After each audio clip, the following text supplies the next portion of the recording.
पापी कौन? काशी में प्रताप मुकुट नाम का राजा राज्य करता था। उसके वज्र मुकुट नाम का एक बेटा था। एक दिन राजकुमार दीवान के लड़के को साथ लेकर शिकार खेलने जंगल गया। घूमते घूमते उन्हें तालाब मिला। उसके पानी में कमल खिले थे और हंस किलोल कर रहे थे। किनारों पर घने पेड़ थे जिन पर पक्षी चहचहा रहे थे। दोनों मित्र वहां रुक गए और तालाब के पानी में हाथ मुंह धोकर ऊपर महादेव के मंदिर पर गए। घोड़ों को उन्होंने मंदिर के बाहर बांध दिया। वो मंदिर में दर्शन करके बाहर आए तो देखते क्या है कि तालाब के किनारे राजकुमारी अपनी सहेलियों के साथ स्नान करने आई है। दीवान का लड़का तो वहीं एक पेड़ के नीचे बैठा रहा, पर राजकुमार से न रहा गया। वह आगे बढ़ गया। राजकुमारी ने उसकी ओर देखा तो वह उस पर मोहित हो गया। राजकुमारी भी उसकी तरफ देखती रही। फिर उसने किया क्या कि जूड़े में से कमल का फूल निकाला, कान से लगाया, दांत से कुतरा, पैर के नीचे दबाया और फिर छाती से लगा, अपनी सखियों के साथ चली गई। उसके जाने पर राजकुमार निराश हो अपने मित्र के पास आया और सब हाल सुनाकर बोला, मैं इस राजकुमारी के बिना नहीं रह सकता, पर मुझे न तो उसका नाम मालूम है न ठिकाना। वह कैसे मिलेगी? दीवान के लड़के ने कहा, राजकुमार आप इतना घबराएं नहीं, वह सब कुछ बता गई है। राजकुमार ने पूछा, कैसे? वह बोला, उसने कमल का फूल सिर से उतारकर कानों से लगाया तो उसने बताया कि मैं कर्नाटक की रहने वाली हूँ। दांत से कुतरा तो उसका मतलब था कि मैं दंतबाट राजा की बेटी हूँ। पांव से दबाने का अर्थ था कि मेरा नाम पद्मावती है और छाती से लगाकर उसने बताया कि तुम मेरे दिल में बस गए हो। इतना सुनना था कि राजकुमार खुशी से फूल उठा। बोला, अब मुझे कर्नाटक देश में ले चलो। दोनों मित्र वहां से चल दिए। घूमते फिरते, सैर करते, दोनों कई दिन बाद वहां पहुंचे। राजा के महल के पास गए तो एक बुढ़िया अपने द्वार पर बैठी चरखा काटती मिली। उसके पास जाकर दोनों घोड़ों से उतर पड़े और बोले, माई, हम सौदागर हैं, हमारा सामान पीछे आ रहा है, हमें रहने को थोड़ी जगह दे दो। उनकी शक्ल सूरत देखकर और बात सुनकर बुढ़िया के मन में ममता उमड़ आई। बोली, बेटा, तुम्हारा घर है, जब तक जी में आए रहो। दोनों वहीं ठहर गए। दीवान के बेटे ने उससे पूछा, माई, तुम क्या करती हो? तुम्हारे घर में कौन कौन है? तुम्हारी गुजर कैसे होती है?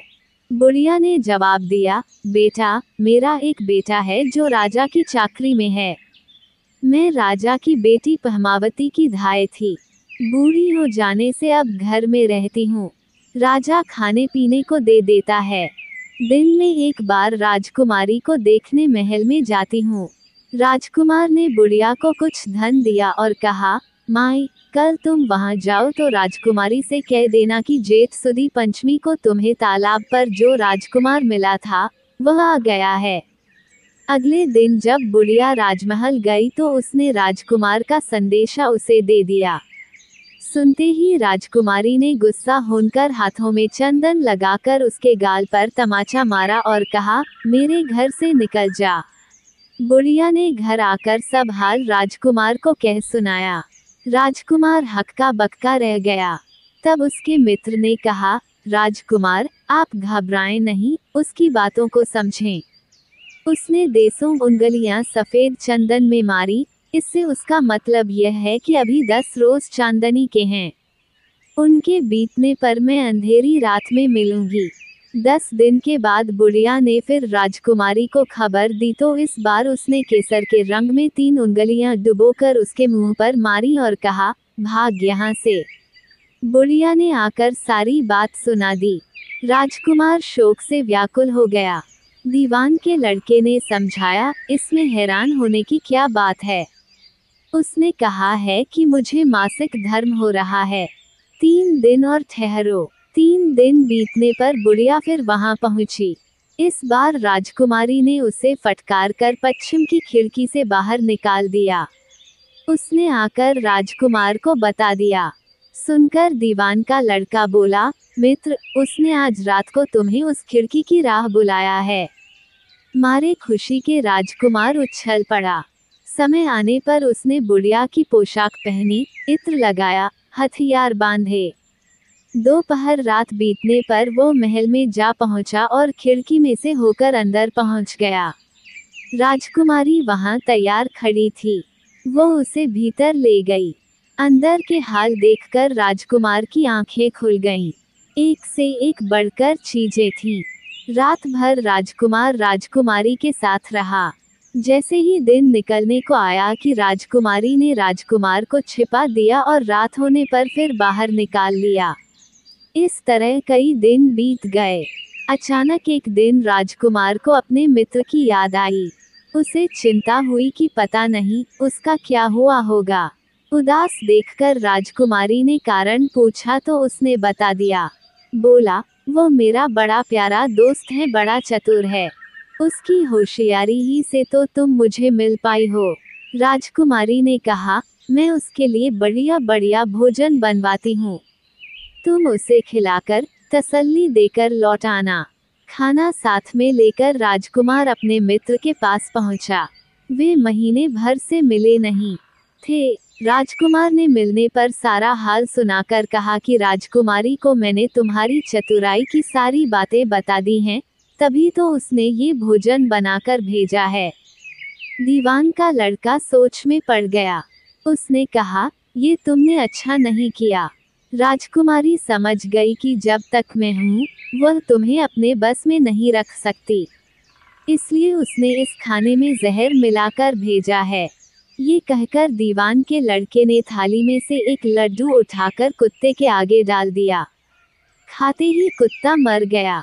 राजकुमार को बड़ा बुरा लगा। उसने कहा, ऐसी स्त्री से भगवान बचाए, मैं अब उसके पास नहीं जाऊंगा। दीवान का बेटा बोला, नहीं, अब ऐसा उपाय करना चाहिए जिससे हम उसे घर ले चलें। आज रात को तुम वहां जाओ। जब राजकुमारी सो जाए तो उसकी बाईं जांघ पर त्रिशूल का निशान बनाकर उसके गहने लेकर चले आना। राजकुमार ने ऐसा ही किया। उसके आने पर दीवान का बेटा उसे साथ ले योगी का भेष बना, मरघट में जा बैठा और राजकुमार से कहा कि तुम ये गहने लेकर बाजार में बेच आओ। कोई पकड़े तो कह देना कि मेरे गुरु के पास चलो और उसे यहाँ ले आना। राजकुमार गहने लेकर शहर गया और महल के पास एक सुनार को उन्हें दिखाया। देखते ही सुनार ने उन्हें पहचान लिया और कोतवाल के पास ले गया।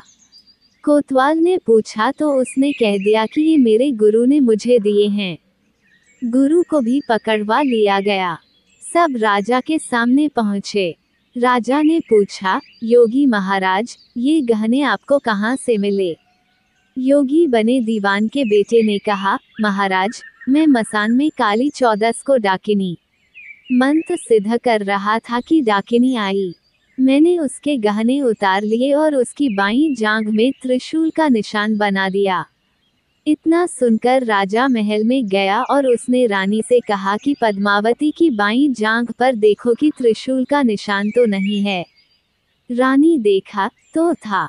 राजा को बड़ा दुख हुआ। बाहर आकर वह योगी को एक ओर ले जाकर बोला, महाराज, धर्मशास्त्र में खोटी स्त्रियों के लिए क्या दंड है? योगी ने जवाब दिया, राजन, ब्राह्मण, गौ, स्त्री, लड़का और अपने आश्रय में रहने वाले से कोई खोटा काम हो जाए तो उसे देश निकाला दे देना चाहिए।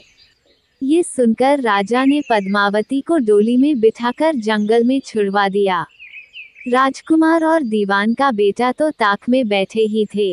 राजकुमारी को अकेली पाकर साथ ले अपने नगर में लौट आए और आनंद से रहने लगे। इतनी बात सुनाकर बेताल बोला, राजन, ये बताओ कि पाप किसको लगा है? राजा ने कहा, पाप तो राजा को लगा।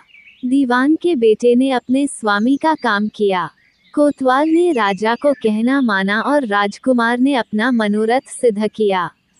राजा ने पाप किया, जो बिना विचारे उसे देश निकाला दे दिया। राजा का इतना कहना था कि बेताल फिर उसी पेड़ पर जा लटका। राजा वापस गया और बेताल को लेकर चल दिया। बेताल बोला, राजन, सुनो, एक कहानी और सुनाता हूँ।